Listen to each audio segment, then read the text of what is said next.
Hi everyone, and welcome to the third video on the summaries of the history of medicine. We've done a summary on cause of disease, we've done a summary on treatment, and finally, ladies and gentlemen, there we have it, a summary on prevention. How did they try to prevent disease throughout the history of medicine course? Now, remember, I've used it in other videos. Prevention is better than cure. And yet, as we'll see, for many centuries, they were not very good at preventing disease. Why do you think that was? I'll come back to it later in the video. Now, before we start, remember chronology. Med, ren, ind, mod. Med, ren, ind, mod. Med, ren, ind, mod. Med, ren, ind, mod. Make sure you've got that clear. Medieval, Renaissance, Industrial Revolution, modern times. Now let's have a look at medieval. The key event for us here was the Black Death, 1347, 1348, 1349. It showed us how they tried to prevent illness in the medieval times. And as we can see, it was not really very successful. Now, bow down before your monarch. The king, of course, was a very important person, the most important person in medieval Britain. And King Edward tried to get involved. He issued orders ordering town councils to clean the streets of the town. So we can see the king's orders, that continued into the Renaissance. Now it was replaced in Industrial Revolution and modern times by government orders. I'll come to that later. But the king was very important. Now normally the king would be fighting, concentrating on fighting. It was rare that the king got involved in things like medicine, only in times of emergency like the Black Death. So the king is trying to prevent disease, not very successfully. Town councils also were involved. They'd been ordered by the king, and some town councils did try to improve, for example, water supply. But money was a problem. Nowadays we have taxes. But back then, people did not want to spend the money, so therefore public health systems were poor. Some doctors tried to bleed their patients regularly, following the idea of the four humours. If we take blood or we purge you, that will prevent you from getting ill. It did not work because, of course, the four humours was wrong. Monasteries, the monks, they were actually quite clean. Do you know why? Have a think. Well, the monks could read, and some monasteries had the old Roman books. The Roman Empire, the Romans had very good public health systems. They had clean water, drains, toilets, sewers, etc., public baths. But in medieval Britain, it had regressed. Do you know what that word is? Hopefully you've said the opposite of progress. Things had got worse in medieval times. Public health had got worse, despite the king. Despite some town councils, despite some individuals, things had got worse. They were not very good at preventing disease in medieval times. Well, what about the Renaissance? Is the Renaissance any better? Remember, the Renaissance was brilliant for progress in anatomy, but not very good for improvement in prevention. Because, of course, in medieval times, they didn't know the real cause of disease. And they didn't know it in Renaissance times either. That's a reason for no change, no progress. The king is still involved. Town councils are still involved. We have got in the Renaissance, Britain, 1665. Any ideas what happened? Bonus points for the plague, the Great Plague. The plague reappeared throughout medieval and Renaissance Britain. 1665 down in London was a particularly bad example. Now, I haven't just been on gardener's world. I've been into my wife's garden and stolen the flower. Please don't tell her. Now then, why am I sniffing a flower? That's not going to prevent me getting ill, is it? But people believed it in the Renaissance. And why was that? Because of the bad smells. We've seen bad air or miasma before as a cause of disease. And in the Renaissance, they're still believing in that. And therefore, they're still sniffing herbs and flowers, carrying them round in their pockets.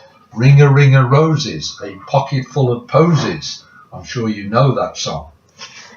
How else did they try and prevent people getting ill in the plague? Well, they used quarantine. They put a red cross on the door, and they would not allow people into a house if they got victims of the plague in it.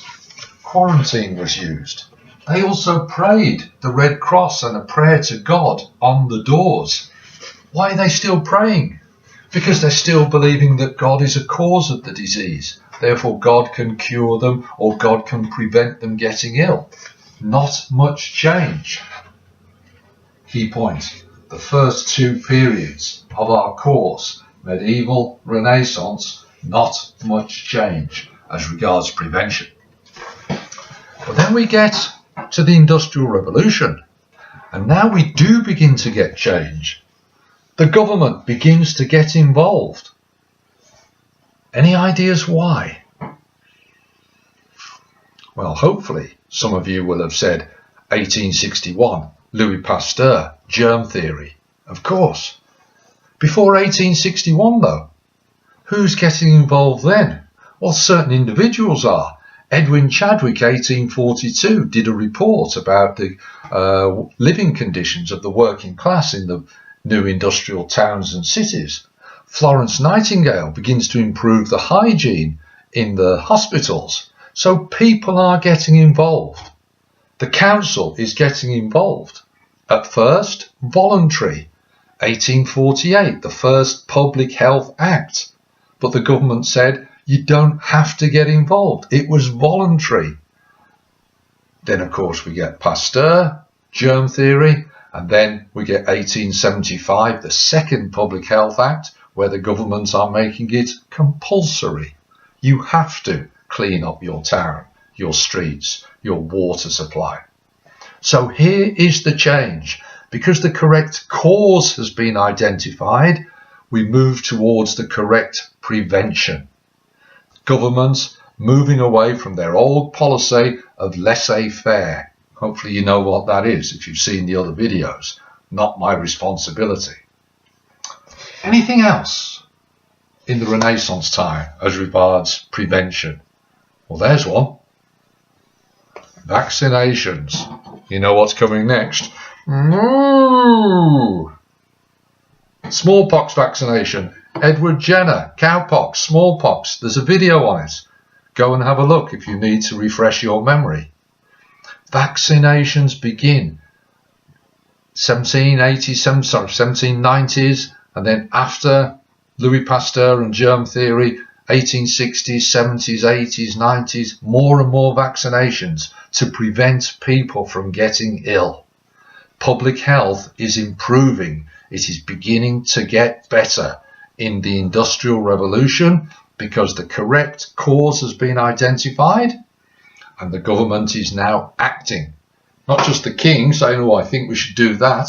The government is forcing the councils to get involved.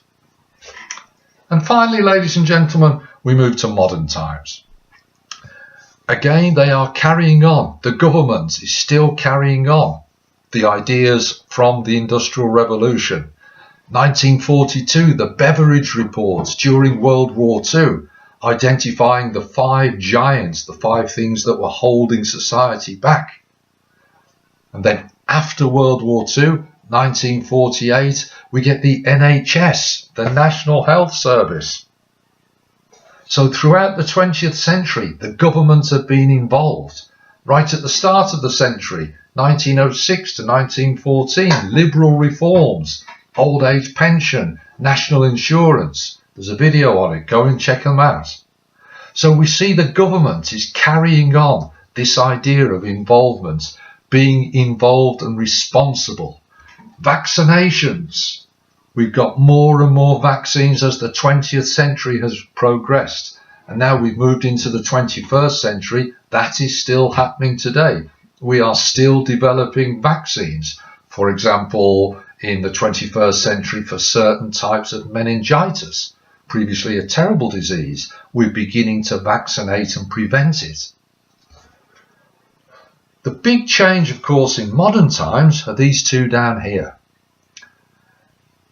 We're trying to improve our lifestyle. We're trying to have a healthier lifestyle. Exercise, diet, very important today. And the government and others are getting involved in campaigns to try and persuade us to lead a healthier life, because preventing illness is better than trying to cure it.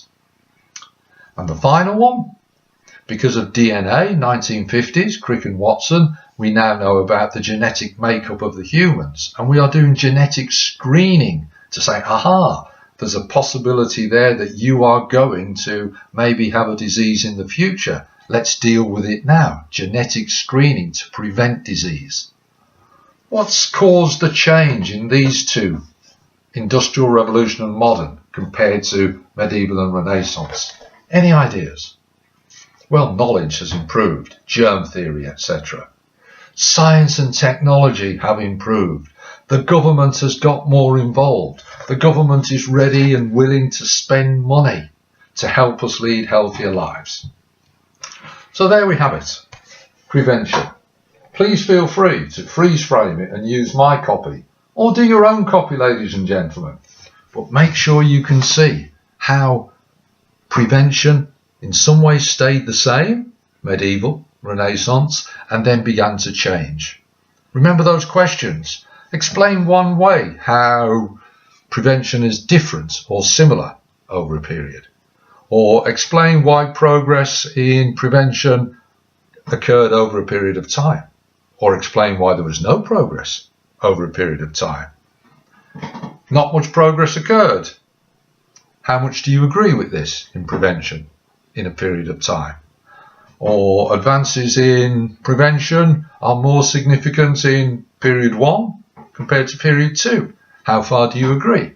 And again, it's that thing, I agree in this way, here's my points. I disagree, here's my points, my evidence, my examples, and then your overall conclusion. Well, there we have it. The King signing off. You may rise. The video's over, and I think that's probably the end of all my medicine videos. But stay tuned, because I will be starting some other other videos which will hopefully help you through your GCSE exams. All the best now. Speak to you soon. Take care.